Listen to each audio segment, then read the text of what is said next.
Ethan sat at the polished mahogany table of the Sterling family dining room, a ghost in his own life. The crystal glasses gleamed, the silverware shone, and the scent of roasted duck filled the air with a richness he was supposedly no longer entitled to. His father-in-law, Richard Sterling, held a wineglass aloft, the ruby liquid catching the light of the chandelier. Richard's toast was not for celebration, but for condescension. It was a eulogy for a man who was still breathing. "To new beginnings," Richard announced, his eyes finding Ethan's across the table. The look was one of magnanimous pity, a king bestowing a crust of bread upon a beggar. "And to family, who are there to lift you up when you fall." Ethan's wife, Clara, seated beside him, did not look at him. Her gaze was fixed on her father, a small, approving smile on her lips. She raised her glass in perfect synchronicity with her mother Eleanor and her brother Marcus. They were a perfect portrait of success in solidarity. Ethan was the smudge on the canvas, the discordant note in their symphony of wealth. He raised his own glass, the crystal feeling cold and heavy in his hand. He knew what they thought. They thought he was finished. A failed architect, laid off, his savings wiped out by a foolish investment, a charity case. They didn't know the truth. They didn't know that in his worn leather portfolio, resting against the leg of his chair, were not resumes and pleas for work, but the foundational documents for the largest urban renewal project the city had seen in a century. A project he owned. Within 2 hours, their entire world, built on the fragile foundations of arrogance and status, would crumble into dust. And he would be the one holding the hammer. This was the culmination of a test he had set 6 months ago, a desperate, painful experiment to see the true colors of the woman he had promised his life to. He had pretended to lose everything, just to see if she would stand by him. He wished with a sorrow that was a cold, hard stone in his chest that he had never found out. Hey everyone, thanks for joining me for this story. It's one that really gets you thinking about what truly matters in a relationship. Have you ever felt underestimated? Let me know where you're watching from in the comments below. We love seeing how far our stories travel. Now stick with me because the journey of how Ethan got to this moment and what happens next is something you won't want to miss. Don't forget to hit that like button and subscribe for more tales of truth and consequences. The lie began on a Tuesday. It was an ordinary day, filled with the mundane rhythms of life that Ethan had come to cherish. He had spent the morning finalizing the submission for the Phoenix Project, a massive undertaking that would redefine the city's waterfront. His firm, Ethelred Consortium, a name chosen for its historical weight and its complete anonymity, was the frontrunner. The final decision was weeks away, but the back-channel communications had been overwhelmingly positive. He was on the cusp of a success so profound it was difficult to fully comprehend. His net worth, already substantial from years of quiet, brilliant work, was about to become astronomical. He walked home that evening feeling a quiet hum of victory, a deep and abiding satisfaction. He pictured telling Clara, seeing the surprise and joy on her face, planning their future on a scale they had never dared to imagine. He found her in the living room of their minimalist, artfully decorated apartment. It was a space she had curated, a reflection of her taste, which had grown increasingly expensive over the years. She was scrolling through her phone, her brow furrowed in concentration. "Clara?" he said, his voice softer than he intended. She looked up, her expression not quite shifting from the screen. "Ethan, you're home early." "Finished up. I have something to tell you." He sat on the edge of the sofa opposite her, a nervous energy fluttering in his stomach. This was it, the moment he would share the culmination of a decade of secret, tireless work. "Is it about the Henderson account?" she asked, her attention already drifting back to her phone. "Did you finally get the lead on it?" The Henderson account was a project at the mid-level firm, Harrison and Shaw, where everyone, including his wife, believed he was a salaried employee. It was a respectable job, the one he'd had when they met, but in Clara's eyes, it was a symbol of his stagnation.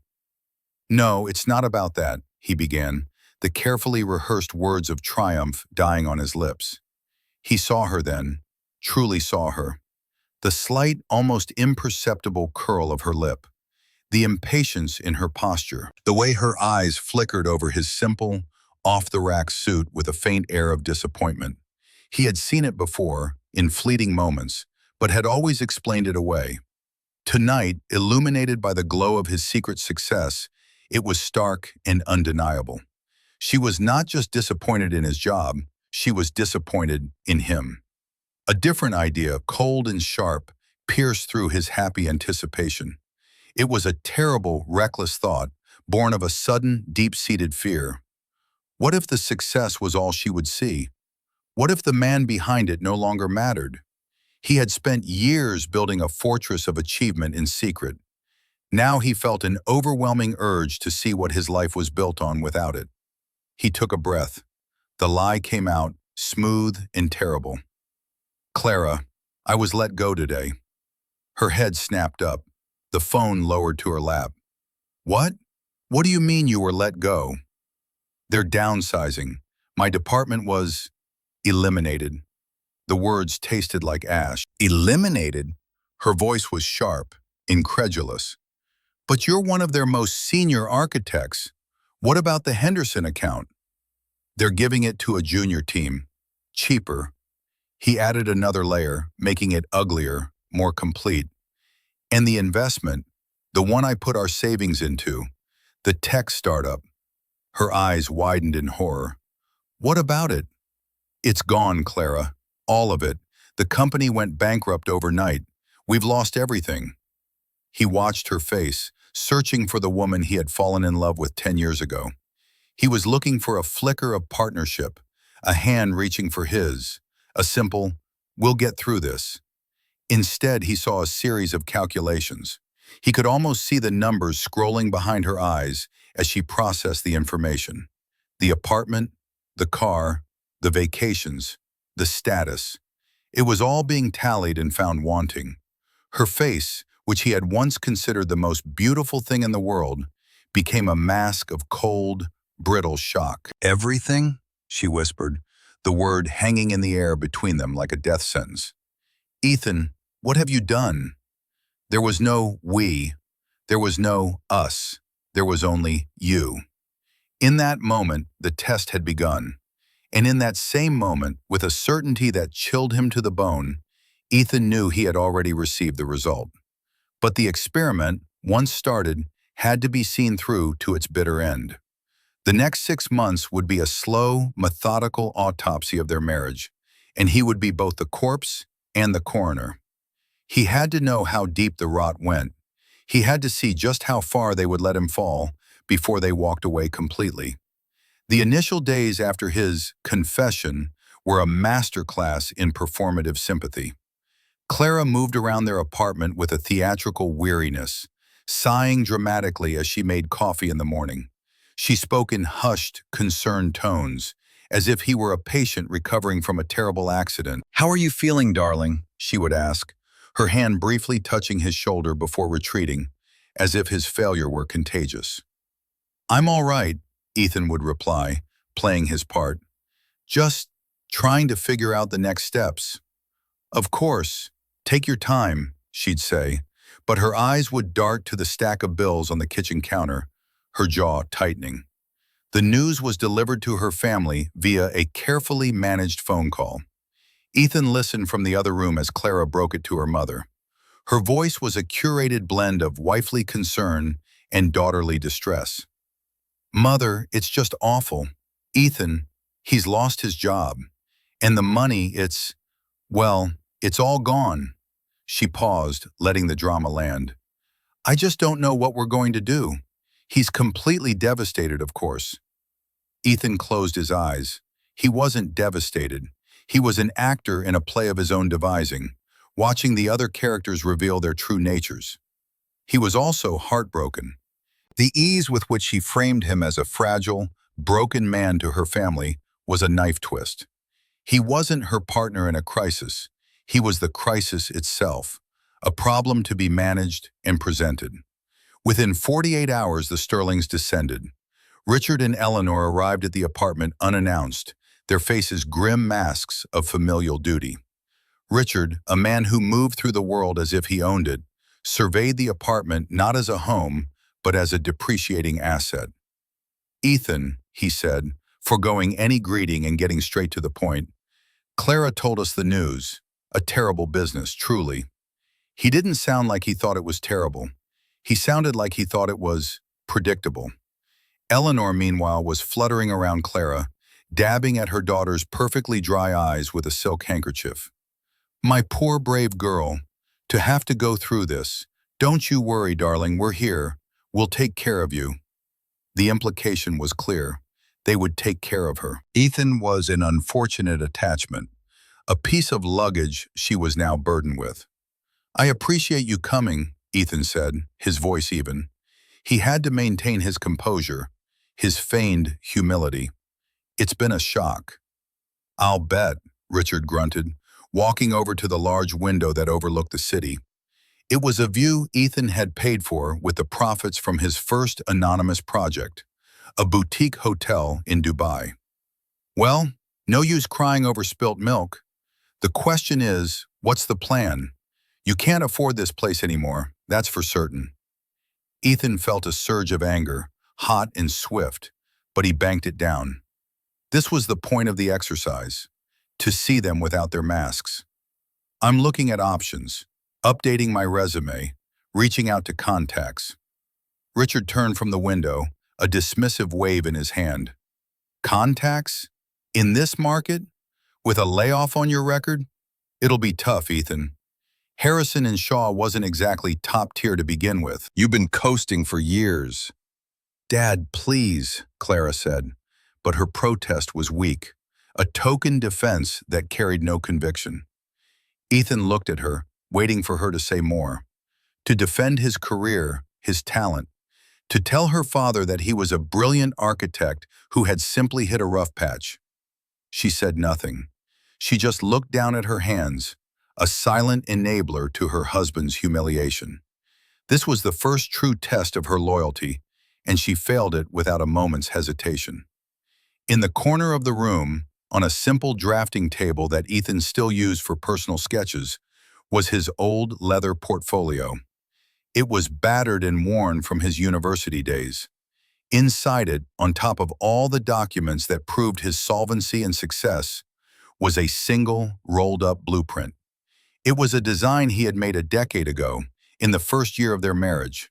It was for a small, beautifully efficient house, nestled in a grove of trees by a lake. It was meant to be their home, a place built not on status, but on love and a shared vision of a quiet, meaningful life. He had shown it to her once, his eyes alight with passion. "It's nice, Ethan," she had said, "very quaint." And then she had changed the subject, talking about a penthouse apartment she had seen featured in a magazine. He had quietly rolled the blueprint up and put it away, but he never got rid of it. It represented the man he thought he was, and the life he thought they both wanted. Now, as her family dissected his perceived failure, the blueprint in that portfolio felt like a relic from another man's life. A man who had believed in quaint things like unconditional love. That man was disappearing, and in his place was someone colder, more watchful. Someone who understood that sometimes the only way to protect a dream is to build a fortress around it, even if it means living there alone. The man looking at Richard Sterling wasn't a victim. He was a strategist, gathering data for a final, unavoidable confrontation. And the data was damning. The weeks that followed settled into a grim routine. The initial shock wore off, replaced by a thick, cloying atmosphere of disappointment that clung to Ethan like a shroud. Clara's performative sympathy evaporated, leaving behind a brittle resentment. She stopped asking how he was feeling and started asking what he was doing. "Did you hear back from anyone today?" she'd asked the moment she walked in the door, not even waiting to take off her coat. Her tone was that of a parole officer checking in on a delinquent. "I sent out a few more applications," Ethan would say, looking up from the library book he was reading. He had started spending his days at the public library, a perfect cover for his feigned job search. In reality, he was using their private study rooms to take encrypted calls with his business manager and the legal team for the Phoenix Project. Just a few? Clara's voice would be sharp with frustration. Ethan, the bills aren't going to pay themselves. You need to be more aggressive. You should be calling people every single day. I am, Clara. It takes time. We don't have time, she'd snap, her composure finally cracking. My father was right. We can't afford this apartment. We're going to have to sell the car. My friends are all planning a trip to Tuscany in the spring. What am I supposed to tell them? That my husband decided to bankrupt us?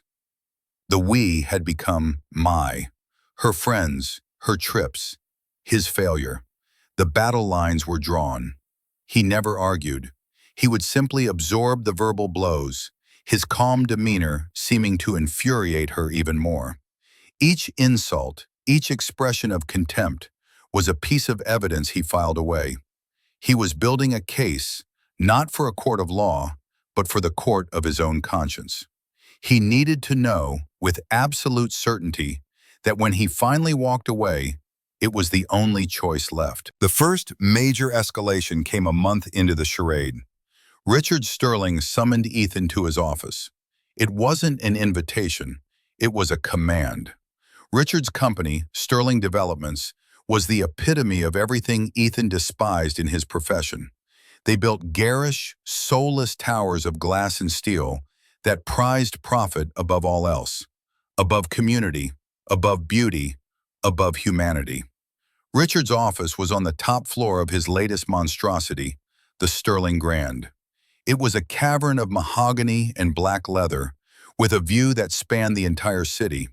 It was a room designed to intimidate, to make any visitor feel small and insignificant. Ethan, sit down, Richard said, gesturing to a chair that was noticeably lower than his own. He leaned back, steepling his fingers, the picture of a man in complete control. Let's talk about your future, or the lack thereof. Ethan said nothing. He just waited. I've been thinking about your situation, Richard continued, his voice dripping with false magnanimity. It's a disgrace, frankly. A man your age, with a wife like Clara to support, adrift like this. It reflects poorly on the entire family. He paused, letting the insult land. But I am a generous man, and Clara is my daughter, so I'm going to help you. He slid a single piece of paper across the vast expanse of his desk. It was a job description. I'm creating a position for you at Sterling Developments, Richard announced, as if bestowing a knighthood. Junior draftsman. You'll be working under Kevin Chan. I think you know him. He was your intern at Harrison and Shaw about 10 years ago, wasn't he? The humiliation was exquisite in its cruelty. It was a carefully crafted demotion, a public statement of his worthlessness. He would be taking orders from a man he had once mentored. You'll be doing basic CAD work, redlining. Nothing too strenuous for you, Richard said, a smirk playing on his lips. The salary is, well, it's what a junior draftsman makes. It's not what you're used to, but beggars can't be choosers, can they? It will be enough to keep a roof over your heads. A much smaller roof, of course. Ethan looked at the paper, then back at Richard. He felt a cold, clear rage crystallize in his chest, but his face remained a mask of placid consideration. This was the moment, the point where they were no longer just dismissing him, but actively trying to break him. Thank you, Richard, Ethan said, his voice perfectly level. This is very generous. I'll need to think about it. Richard laughed, a short barking sound. Think about it? What is there to think about? It's this or nothing. Don't be a fool, Ethan. This is the only life raft you're going to get. Ethan returned to the apartment that evening to find Clara already knew. Her father had called her. Her face was lit with a relieved, triumphant glow. Isn't it wonderful? She said, rushing to him. Dad saved us. A job. It's a start, Ethan. It's a way back. He wants me to work under Kevin Chan, Clara. Ethan stated, watching her face carefully. A flicker of something, embarrassment, discomfort, crossed her features, but it was gone in an instant, replaced by a determined pragmatism. So, you can't let your pride get in the way of this. It's a good opportunity. You'll be back in the industry. You have to take it. He's offering me a pity job to humiliate me. He's offering you a job because you're his son-in-law and you're unemployed, she retorted, her voice rising. My God, Ethan, can't you see? This is our only option. You have to swallow your pride. For me. For us. There it was again. For us. But it meant for her. For the preservation of her lifestyle, even a diminished version of it. His dignity was a small price to pay. He looked at the woman before him, the woman who was actively lobbying for his own debasement, and he felt a profound and desolate sense of loss. The Clara he had married would have been furious on his behalf. She would have told her father where he could put his job offer. This Clara saw only the lifeline, and she didn't care if it was wrapped around his neck.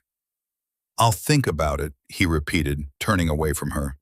He walked to his drafting table and placed his hand on the old leather portfolio. He could feel the crisp edges of the documents inside, the proof of his real life, his real work. He was a king pretending to be a pauper, and his own queen was telling him to be grateful for the scraps from the castle's table. The rage inside him was no longer hot. It was freezing cold, a glacier moving slowly and unstoppably toward the day of reckoning. He would let them push him a little further. He would let them believe they had won. He would let them chain him to that drafting desk in their minds, so that when he finally rose, the breaking of those imaginary chains would be all the more deafening.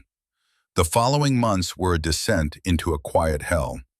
Ethan, to Clara's immense relief and her family's smug satisfaction, accepted Richard's offer. He didn't actually go to the office, of course. He told them he had arranged to work from home for the first few weeks to get up to speed on their systems. It was a plausible lie. In reality, it gave him the freedom he needed. His days took on a surreal duality. In the mornings, he would sit in their now tense apartment, a laptop open to a Sterling Developments CAD file, while Clara got ready for whatever luncheon or charity committee meeting was on her schedule. She would walk past him, her perfume a cloud of accusation, with comments like, "Make sure you're actually working. We can't afford for you to mess this up." The moment she left, his real work began. The laptop would be shut, and another, encrypted one, would be opened. The Sterling CAD file was replaced with the intricate, multi-layered plans for the Phoenix project. His phone calls were not to a resentful Kevin Chan, but to city planners, structural engineers of international renown, and his own fiercely loyal, discreet team at Ethelred. He was a ghost in two worlds. In Clara's world, he was Ethan the failure, a man so diminished he had to take a humiliating job from his father-in-law. He was the subject of her friends' pitying whispers and her family's open contempt. Marcus, her brother, would call under the pretense of checking in, his voice oozing false sympathy. "Hey, Ethan, just seeing how you're holding up," Marcus would say. "Heard you're working for Dad now. Smart move. Gotta start somewhere, right? Even if it's the bottom." In his other world, he was Mr. A.E., the mysterious, visionary principal of Ethelred Consortium. He was a figure of immense respect and speculation in the architectural community. He commanded teams, made decisions worth hundreds of millions of dollars, and was shaping the future of the city from a spare bedroom that his wife thought was his shame corner. The dramatic irony was a constant, bitter companion. Clara, meanwhile, was growing more and more estranged. The financial pressure, even with the meager salary from her father, was a constant source of friction. She had to sell her convertible, a car she adored as a symbol of her status. She canceled her standing appointments at a high-end salon. These were, to her, not minor inconveniences, but deep personal wounds, and she blamed him for every single one. One evening, he overheard her on the phone with her mother, her voice a low, venomous whisper. He stood in the hallway, hidden by the shadows, and listened. "I can't live like this anymore, Mother," Clara said, her voice tight with unshed tears. "He just sits there all day pretending to work. He has no ambition, no drive. He's just given up. He's dragging me down with him." A pause, as Eleanor no doubt offered her brand of toxic comfort. "What am I supposed to do?" Clara continued. "All my friends are moving up in the world. Their husbands are buying them lake houses, taking them to Paris. I'm stuck here with a man who is happy to be a glorified intern for my father. It's humiliating. I look at him sometimes and I feel nothing, just pity and contempt." The words were like shards of glass in his gut. Contempt. It was the one thing love could not survive. He leaned his head against the cool wall, the shadows hiding the pain on his face. This was it, the nadir. He had heard the absolute worst. He had seen the bottom, and it was a cold, empty place. He felt a strange sense of calm settle over him. The pain was real, but it was also clarifying. There was no marriage left to save. There was no partnership to salvage. The woman he loved had been replaced by this bitter stranger, someone who measured a man's worth by the balance in his bank account and the prestige of his title. He pushed himself off the wall and walked silently back to the spare room. He turned on the desk lamp, illuminating the complex network of lines and figures on his screen, the skeleton of a new city rising from the old. He zoomed in on the central plaza, a vast public space designed to bring people together, filled with gardens and light. It was a design born of optimism, of a belief in community and shared humanity. He looked at his creation, a world of beauty and hope, and then thought of the ugly, cramped world of resentment he was living in. The contrast was staggering. He had been so focused on the test, on enduring the humiliation, that he had almost forgotten the purpose of his real work. It wasn't just about success or money. It was about building things that lasted, things with integrity. His marriage had no integrity. It was a facade, as hollow as one of Richard Sterling's towers. He looked at the calendar. The Phoenix Project Committee was due to announce their final decision in 1 week. The official awards ceremony and press conference would be the week after. He knew, with a certainty that settled deep in his bones, that he had already won. He began to make his own preparations. He called his lawyer. He called his business manager. He called the one person in the city's architectural elite who knew his secret identity, a respected elder statesman of the profession named Alistair Harrison, the original founder of the firm where Ethan supposedly still worked. And then he waited for the final invitation, the one he knew was coming. Richard Sterling called 2 days later. "Ethan," he said, his voice booming with authority, "we're having a family dinner next Friday at the house, a celebration." "A celebration?" Ethan asked, his voice neutral. "Yes, to celebrate your new role at the company and to discuss your future now that you're settling in." The unspoken part of the sentence hung in the air. "The future we have decided for you." "Clara will be there, of course. Don't be late." The quiet before the storm had begun. The air in the apartment grew thick with unspoken resentments and anticipated triumphs. For Clara and her family, the dinner was to be the final affirmation of their control, the formal acceptance of Ethan into the lower echelons of their world. It was an act of magnanimity that solidified their superior position. They saw it as the end of Ethan's pathetic struggle, his final surrender. For Ethan, it was something else entirely. It was the curtain rising on the final act of a tragedy he had written himself. In the week leading up to the dinner, Ethan was a study in serene detachment. He moved through his days with a placid, almost unnerving calm. He read his books, he took his work calls in the spare room, and he endured Clara's passive-aggressive sighs and her family's condescending check-ins with the patience of a saint. This tranquility was not resignation. It was the deep, quiet focus of a predator waiting for the perfect moment to strike. Clara mistook his silence for defeat. She saw a man who had finally accepted his diminished place in the world. Her treatment of him softened, but it was the gentleness one might show to a neutered pet. She would pat his arm and say things like, "It will get better, Ethan. Now that you're listening to Dad, things will finally get back on track." Each word was a small twist of the knife, a reminder of the role they had assigned him. 2 days before the dinner, a courier delivered a large, flat envelope to the apartment. It was addressed to Mr. Ethan Carter, but the sender was the mayor's office. Clara, who brought in the mail, held it with suspicion. "What's this?" she asked, turning it over in her hands. "It looks official." "Probably just some junk mail," Ethan said, not looking up from his book. "They send out planning notices and things like that all the time." Inside that envelope was his personal invitation to the Phoenix Project Award ceremony, along with a letter of commendation from the mayor herself, addressed to him as the principal of Aethelred Consortium. He had arranged for it to be sent here, a small piece of the truth hiding in plain sight. He took the envelope from her later, when she was distracted by a phone call, and slipped it into his leather portfolio. It joined the other documents, the articles of incorporation for Aethelred, the bank statements showing a balance that would make Richard Sterling weep, the final signed contract for the Phoenix Project. His portfolio was no longer just a symbol of a forgotten dream. It was an arsenal. The night of the dinner arrived. The air was crisp and cool, a perfect autumn evening. Clara dressed with particular care, choosing a sharp, elegant black dress.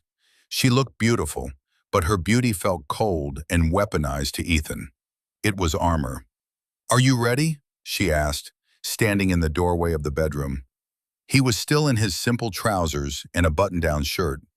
"We're going to be late, and for God's sake, Ethan, try to look a little happier. My parents are doing you a huge favor."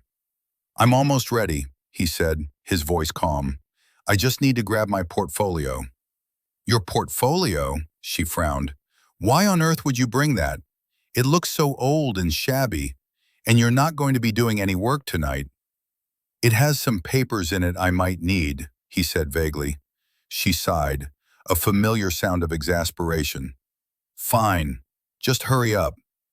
He picked up the worn leather case. It felt heavy in his hand, weighted with the truth of the last 6 months. He thought about the man he was when this all started, the man who just wanted to share his victory with his wife. That man was gone.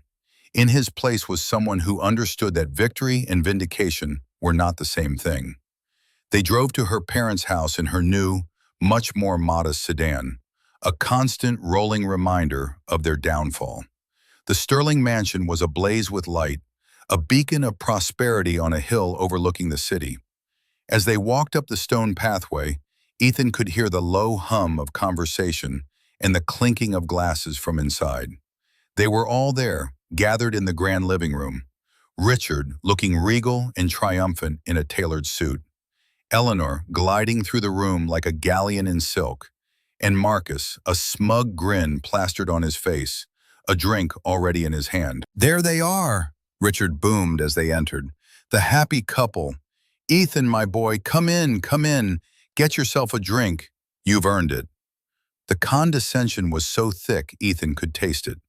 Marcus sauntered over, clapping him on the shoulder a little too hard. "Made it off the couch, eh, Ethan?" He smirked. "Good to see you. Don't worry, we'll make a sterling man out of you yet." Ethan gave a small, non-committal smile. He allowed Richard to steer him towards the bar, allowed Eleanor to give him an air kiss that smelled of expensive perfume and pity. He was an actor on a stage, hitting his marks, waiting for his cue. He sat where they told him to sit, accepted the drink they poured for him, and listened. He listened as they talked about their world, a world of deals and dividends, of summer homes and European travel. He was an outsider, a tourist in their lives, and they made sure he knew it. They talked around him and through him, occasionally throwing him a question like a bone. "So, Ethan," Eleanor said, her voice bright and piercing, "are you finding the work stimulating? It must be so different from what you were used to." "It's a change, certainly," Ethan said. "Well, change is good," Richard declared. "Keeps a man on his toes." No more coasting. From now on, you'll be earning your keep. The dinner was served in the formal dining room, the same room where the toast to his failure had been made just hours before in his memory. The conversation turned to the city's affairs, specifically to the Phoenix Project. "Did you hear who finally won the bid?" Marcus asked, cutting into his steak. "Some ghost firm nobody's ever heard of. Athelred Consortium. Sounds like something out of a fantasy novel." Richard grunted. "I know. We put in a strong bid, a damn near perfect bid. The city council has lost its mind, going with some unknown entity over a proven success like Sterling Developments. It's political correctness run amok. They probably wanted some trendy, sustainable nonsense." "They say the principal is completely anonymous," Clara added, a hint of gossip in her voice. "Nobody knows who he is. They call him Mr. A.E. Apparently, he's a total recluse." Ethan took a slow sip of water. He placed the glass down with a quiet click that seemed to echo in the room. He felt the eyes of the table fall on him. The quiet before the storm was over. The first drops of rain had begun to fall. "He's not a recluse," Ethan said, his voice quiet but carrying a new, strange authority. "He just values his privacy." Richard scoffed. "And what would you know about it, Ethan? Reading the architecture blogs in your spare time?" The table chuckled. It was the perfect opening, the cue he had been waiting for. Ethan looked at Richard, his gaze direct and unblinking. "I know because the city council didn't choose a ghost firm. They chose a vision. They chose a plan for the waterfront that gives back to the city instead of just taking from it. They chose a design that puts people before profits." The amusement on Richard's face began to curdle into annoyance. "Is there a point to this lecture, Ethan? Or are you just bitter they didn't pick you?" "My point," Ethan said, his voice remaining perfectly calm, "is that you're talking about my project." A confused silence fell over the table. Marcus frowned. "Your project? What are you talking about? You're a junior draftsman. You draw bathrooms for Dad."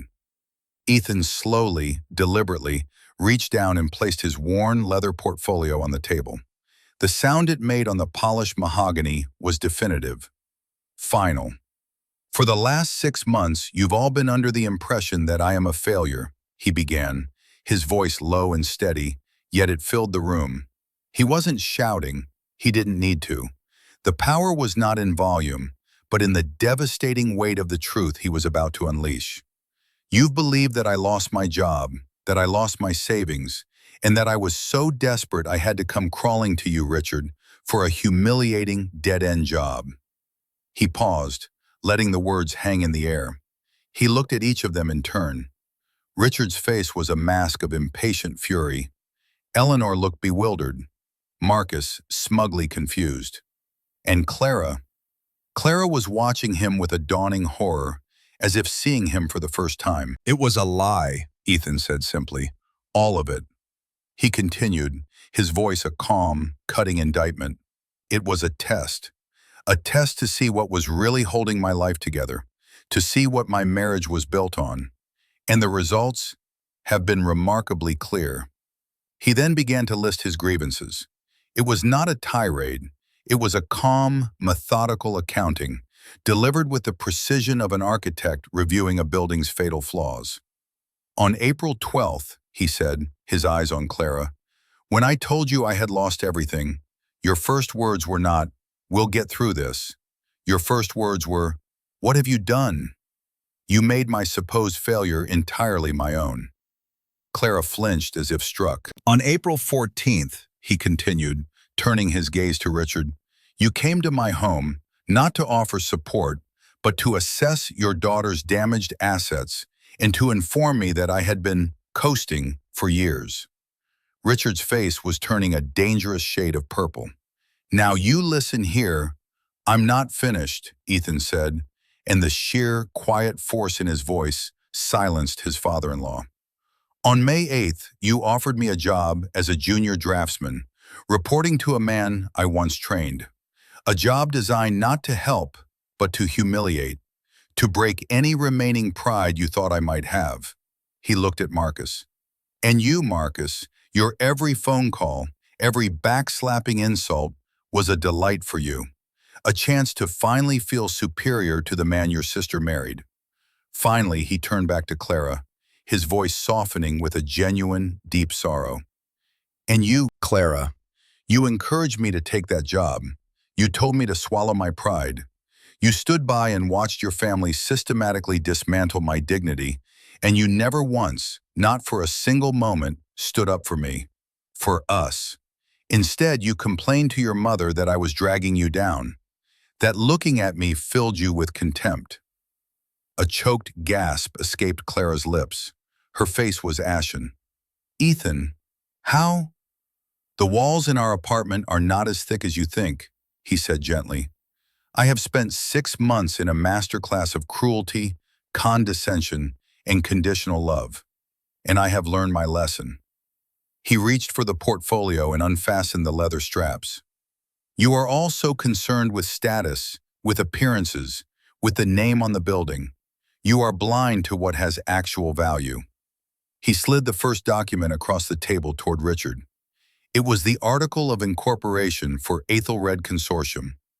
His name was listed clearly as the sole proprietor and chairman. Richard stared at it, his brain refusing to process what his eyes were seeing. This is a forgery. It's not, Ethan said. He then slid another document over. It was the letter from the mayor's office. And this is my invitation to the awards ceremony next week, the one where I will be accepting the contract for the Phoenix project. He let that sink in. The silence in the room was absolute, broken only by Eleanor's faint, trembling breaths. Aethelred? That's you? Clara whispered, her voice barely audible. You're Mr. A.E.? Ethan met her gaze. There was no triumph in his eyes, only a vast, empty sadness. I am. I have been for 10 years. Every trip we took, this apartment, the car you love so much, it was all paid for by the ghost firm you were gossiping about. The job at Harrison and Shaw was a front, a way to keep my life simple, to keep the vultures of wealth and status at bay. I thought it was protecting us. I was wrong. It was just hiding the truth of what our marriage had become. As if on cue, the doorbell rang. The housekeeper, looking flustered, appeared in the doorway.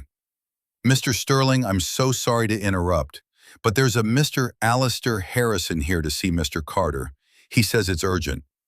Richard's head snapped up. Alistair Harrison was a legend, the elder statesman. He was one of the few men in the city Richard truly respected, and perhaps even feared. Send him in, Ethan said, his voice calm. Alistair Harrison, a distinguished man in his 70s with kind, sharp eyes, walked into the dining room. He took in the scene, the shocked faces, the documents on the table, Ethan's quiet composure, and nodded slowly. Ethan, he said, his voice warm, forgive the intrusion. I just came from the mayor's office. They need you to look over the press release one more time before it goes out in the morning. He placed a file on the table next to Ethan's portfolio. Congratulations, by the way. The final renderings are magnificent. You've outdone yourself. He then looked at Richard Sterling, his expression shifting from warmth to a cool professionalism. Richard, I was surprised to hear your firm lost the bid, but after seeing what Ethan has designed, there was really no contest. The confirmation coming from a man of Harrison's stature was the final, devastating blow. It was real. All of it. The lie was their life for the past 6 months. The truth was, this man they had dismissed, this failure they had pitied and scorned, was now arguably the most powerful and influential architect in the city. He had not just won a contract, he had won the future. And in the process, he had exposed all of them for exactly who they were. Richard Sterling's face was a grotesque mixture of disbelief, fury, and dawning terror. He looked from the documents to Ethan, his mind scrambling to reconcile the man he had mocked with the powerhouse who now sat before him. You planned this, he sputtered, pointing a trembling finger at Ethan. This whole thing, it was a setup. No, Richard, Ethan corrected him, his voice devoid of malice. I didn't plan for your cruelty. I simply gave it the opportunity to reveal itself. You did all the rest on your own. He leaned back in his chair, the picture of calm in the center of the storm he had unleashed. The Phoenix Project will be built on the very land you had earmarked for your next gaudy tower. I believe your preliminary permits will be denied on Monday morning, citing the city's new master plan. My master plan. The blood drained from Richard's face. This wasn't just a loss of a contract, it was a direct threat to his empire. Ethan now held leverage that could cost him billions. Eleanor, who had been frozen in horror, finally found her voice. It was a high, pleading whine. "Clara, darling, do something," she urged, looking at her daughter as if she could somehow reverse the catastrophe. "Talk to your husband." But Clara was locked in her own private cataclysm. She stared at Ethan, her eyes wide with a dizzying mix of emotions: shock, shame, regret, and a new, desperate, grasping awe. The man she had deemed worthless was the epitome of everything her family worshipped: power, wealth, and influence. But he had achieved it on his own terms, in secret, with a quiet brilliance she had been utterly blind to. "Ethan," she whispered, the name a fragile, broken thing. I didn't know." "That is the entire point, Clara," Ethan replied, his voice softening but losing none of its finality. "You didn't know, and it shouldn't have mattered. A man's worth is not his net worth. A partner's love shouldn't be contingent on their success. I wanted to build a life with you," he said, his gaze drifting for a moment to the portfolio that still held the blueprint for their small, perfect house. "A real life. But you were too busy chasing the reflection of a life in a magazine." He rose from his chair, his movements fluid and decisive. Alistair Harrison gave him a subtle, supportive nod. "I believe this dinner is over," Ethan announced to the silent, shattered room. He looked at Clara one last time, the sorrow in his eyes so profound it was almost a physical presence. "We will talk later, Clara, but not tonight. Tonight you should stay here, with your family. You need to decide which currency you truly value." He turned and walked out of the dining room, his footsteps echoing in the cavernous silence. He did not look back. He left them there, shipwrecked in the ruins of their own arrogance, with the tide of consequence just beginning to roll in. The feast of their victory had turned to ashes in their mouths. The immediate aftermath was a flurry of desperate, clumsy attempts at damage control. As Ethan drove away from the Sterling mansion, his phone began to ring. It was Clara. He ignored it. It rang again. And again. Then came the texts, a frantic stream of consciousness. "Ethan, please come back. We need to talk. I can explain. I was just scared. I didn't mean it. I love you." He read the last one and felt a pang of the old love, a ghost limb aching where something vital had been amputated. But it was followed by a cold wave of clarity. Did she love him? Or did she love the man she now knew him to be, the man of immense power and success? He suspected her "I love you" was just a panic bid to get back on the winning team. Back at the mansion, chaos reigned. Richard Sterling was pacing the dining room like a caged animal, his face a mottled red. "He played us! He played us all for fools!" he roared, slamming his fist on the mahogany table, making the crystal glasses jump. "How could he do this?" Eleanor wailed, sinking into a chair. "To his own family." "We're not his family," Marcus said, his voice low and shaken. The smugness had been wiped from his face, replaced by a pale, raw fear. "Not anymore. Don't you get it? He holds all the cards. The Phoenix Project. Dad, that land is everything. Without it, the Q3 projections are shot." Clara stood apart from them, wrapped in a chilling silence. Their panic was about money, about business, about face. Her panic was existential. She had made the worst trade of her life. She had traded a king for a pawn, only to discover the pawn was the one controlling the entire board. The contempt she had felt for him now recoiled upon herself. She saw her own reflection in the polished surface of the table and was disgusted by the shallow, grasping woman looking back at her. The next day, as Alistair Harrison had predicted, the news broke. The city's major newspapers and business journals ran front-page stories. Anonymous architect Mr. A.E., revealed as Ethan Carter, visionary behind Waterfront's Phoenix project. The articles were glowing. They praised his innovative, community-focused design. They painted him as a humble genius who had eschewed the limelight to focus on his craft. There were quotes from the mayor, from city planners, from Alistair Harrison himself, all lauding his integrity and talent. He was an overnight sensation, a decade in the making. The Sterlings were besieged. Richard's office was flooded with calls from worried investors and journalists asking for comment on his son-in-law's triumph and his own company's sudden, precarious position. He refused all calls, locking himself in his office, the Titan suddenly reduced to a bunker mentality. Ethan agreed to meet Clara 2 days later. He chose a neutral location, a quiet park cafe, far from the prying eyes of their old life. He arrived first, choosing a small table outside. When she arrived, she looked diminished. The usual confident, imperious set of her shoulders was gone. She was hesitant, uncertain. She sat down, her hands twisting a napkin in her lap. "Ethan," she began, her voice hoarse, "I am so sorry." He waited, his expression unreadable.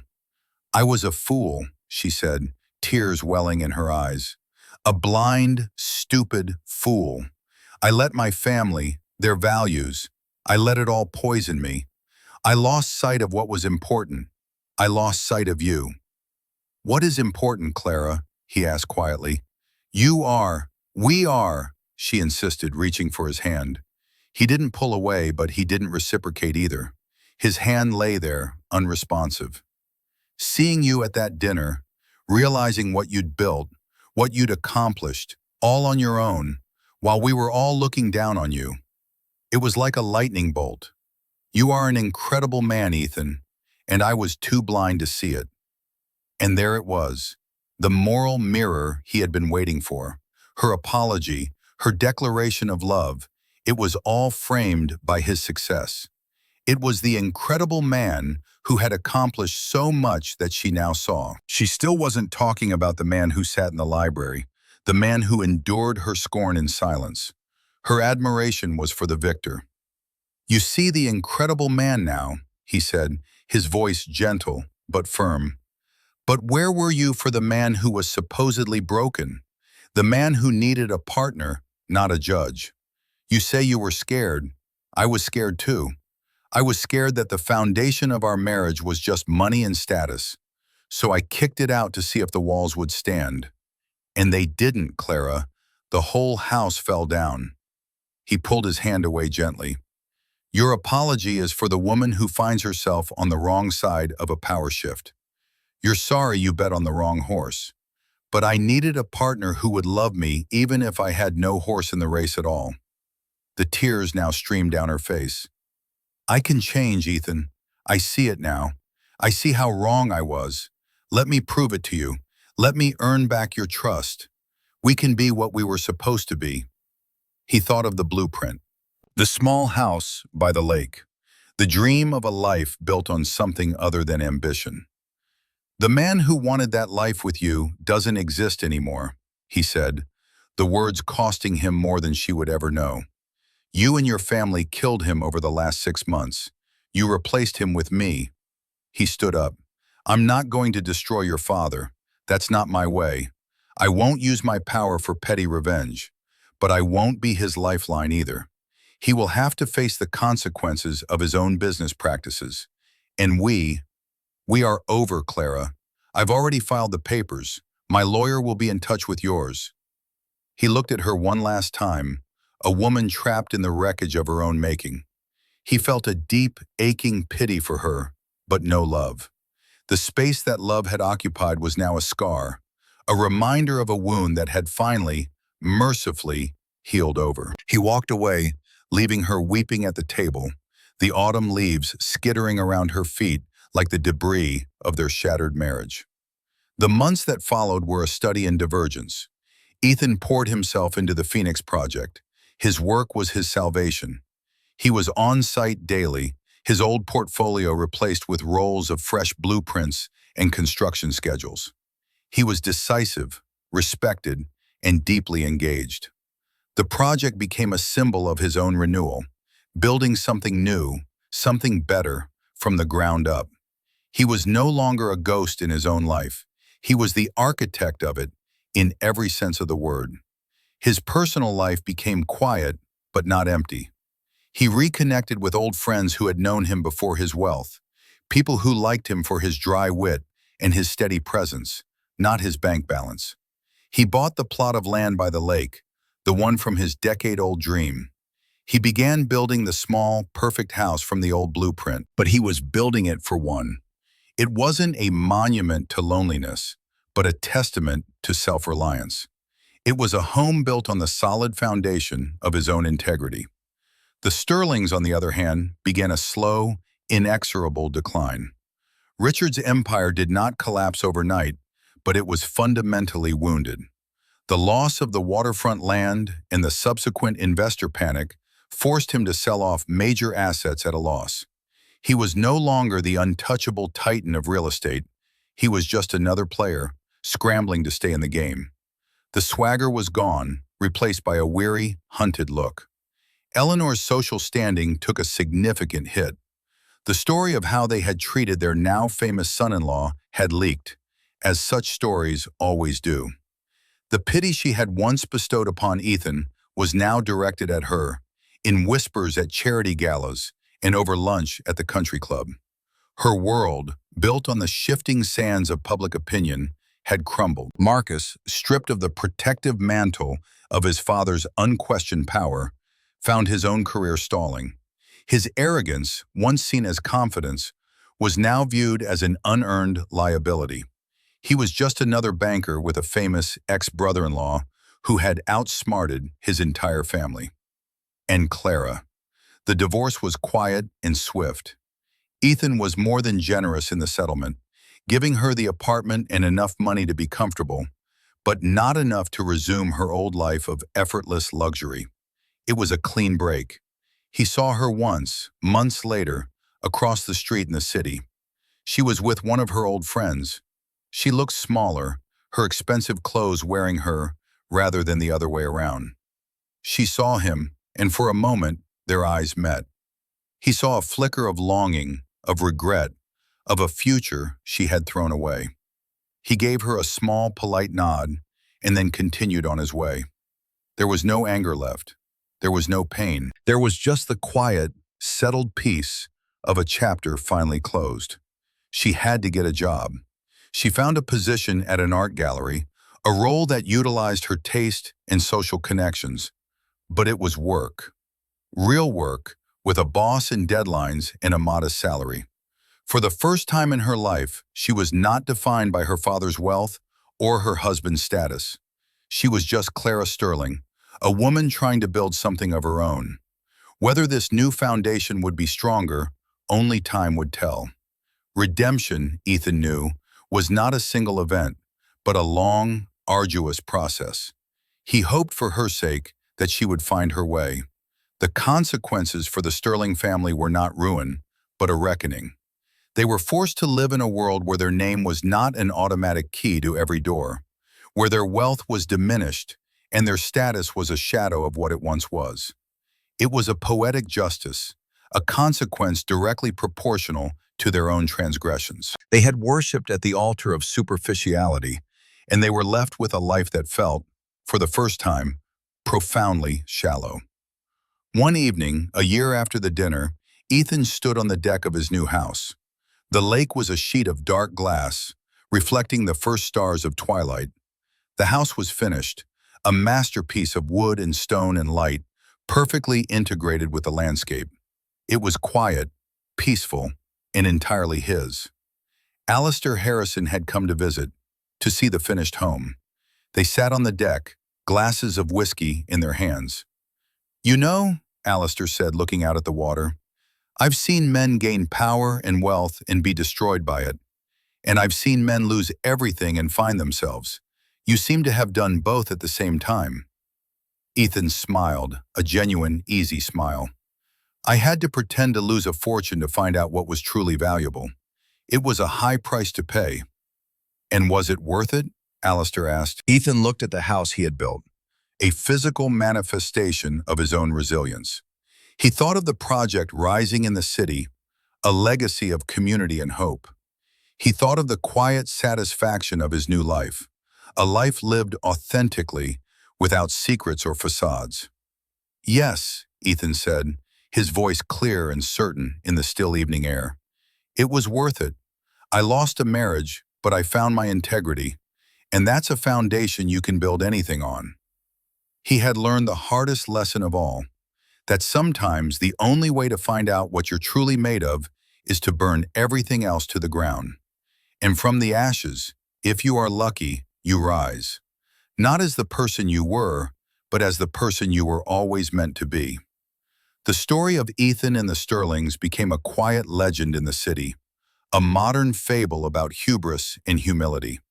It served as a reminder that true strength is often silent, and that the loudest person in the room is often the weakest. Ethan never spoke of it, but his life was a testament to its moral. He continued to build, not just with steel and glass, but with purpose and principle. He had faced the ultimate betrayal and had not become bitter or cruel. He had maintained his moral high ground, choosing creation over destruction, and in doing so had achieved the most satisfying vindication of all, a life well lived. So what do you think? Was Ethan right to test his wife and her family? Or did he go too far? It's a tough question, and I'd love to hear your thoughts in the comments section below. This story really shows that the way people treat you when you have nothing is the purest reflection of their character. Thank you for staying with me through this journey.